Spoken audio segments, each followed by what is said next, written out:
যুক্তরাষ্ট্রের হুমকিকে সহায়তায় পরিণত করেছে নাইজেরিয়া। সম্প্রতি নাইজেরিয়ার দিকে এক ভয়ানক অভিযোগের তীর ছুড়ে দেন ট্রাম্প। সেই সাথে তার যুদ্ধ মন্ত্রণালয়কেও নাইজেরিয়ায় অভিযান পরিচালনার নির্দেশ দেন। মার্কিন প্রেসিডেন্ট ডোনাল্ড ট্রাম্পের সরাসরি হুমকির পর নাইজেরিয়া জানিয়েছে তারা সন্ত্রাস বিরোধী লড়াইয়ে যুক্তরাষ্ট্রের সহায়তা নিতে প্রস্তুত, তবে শর্ত একটাই, তাদের ভূখণ্ডের সার্বভৌমত্ব যেন অক্ষুণ্ণ থাকে। ট্রাম্প সম্প্রতি অভিযোগ তুলেছেন নাইজেরিয়ায় খ্রিস্টানদের উপর নিপীড়ন চলছে, আর সে কারণেই তিনি দেশটিতে সামরিক পদক্ষেপের হুমকি দিয়েছেন। শনিবার সামাজিক যোগাযোগ মাধ্যমে এক পোস্টে ট্রাম্প বলেন, নাইজেরিয়া যদি দ্রুত খ্রিস্টান হত্যাকাণ্ড বন্ধে পদক্ষেপ না নেয় তবে তিনি তার যুদ্ধ মন্ত্রণালয়কে দ্রুত সামরিক অভিযান চালানোর প্রস্তুতি নিতে বলেছেন।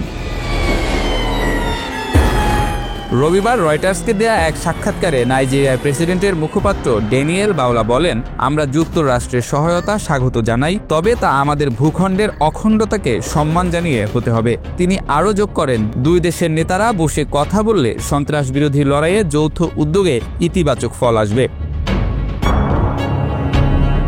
ট্রাম্প আরও বলেন, নাইজেরিয়া সরকার যদি খ্রিস্টান হত্যাযজ্ঞ চলতে দেয় তবে যুক্তরাষ্ট্র দেশটিকে দেয়া সব ধরনের সাহায্য বন্ধ করবে। এর জবাবে প্রেসিডেন্ট বোলা টিনুবু জানান, তার সরকার ধর্মীয় স্বাধীনতা রক্ষায় অঙ্গীকারবদ্ধ এবং ধর্মীয় অসহিষ্ণুতার অভিযোগ বাস্তবতার সঙ্গে মেলে না। তিনি বলেন, 2023 সাল থেকে সরকার খ্রিস্টান ও মুসলিম নেতাদের সঙ্গে নিয়মিত সংলাপে আছে এবং সবার নিরাপত্তা নিশ্চিতেই কাজ করছে। 200 মিলিয়নেরও বেশি মানুষের দেশ নাইজেরিয়া মূলত দুই ভাগে বিভক্ত। উত্তরে মুসলিম অধ্যুষিত এলাকা আর দক্ষিণে খ্রিস্টান প্রধান অঞ্চল। দেশের উত্তর পূর্বাঞ্চলে প্রায় 15 বছর ধরে চলছে সশস্ত্র সংঘাত। বিশ্লেষকদের মতে এই সংঘাতে খ্রিস্টানদের পাশাপাশি অনেক মুসলিমও প্রাণ হারিয়েছেন। মানবাধিকার সংগঠনগুলো বলছে, নাইজেরিয়ায় বোকো হারাম সহ বিভিন্ন গোষ্ঠীর হামলা দমনে সরকারকে আরও কার্যকর হতে হবে। তবে বিশ্লেষকদের মতে খ্রিস্টান গণহত্যার দাবি ভ্রান্ত এবং সরলীকৃত এক ধারণা।